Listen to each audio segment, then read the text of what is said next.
এই পৃথিবীতে মানুষের টাকার অভাব নেই, ক্ষমতার অভাব নেই, অস্ত্রের অভাব নেই, শুধু একটা জিনিসের অভাব। সেটা বলতে পারবেন কিসের অভাব? সেটা হচ্ছে শান্তির অভাব, মানবতার অভাব। এই পৃথিবীতে আপনি কাউকে দেখবেন না যে সে অনাহারে মরতেছে। কিছু কিছু জায়গায় হয়তো এরকম আছে, বাট ম্যাক্সিমাম জায়গায় দেখবেন সবাই এখন স্বয়ংসম্পন্ন। কিন্তু একটা জিনিসের খুব অভাব, সেটা হচ্ছে শান্তির অভাব।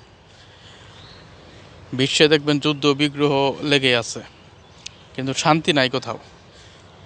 তো সেজন্য টাকা পয়সার পিছনে না ছুটে আমাদের বের করতে হবে কীভাবে আমরা শান্তিতে থাকতে পারি, এই পৃথিবীটাকে কীভাবে শান্তিতে বসবাসের উপযোগী করে গড়ে তুলতে পারি।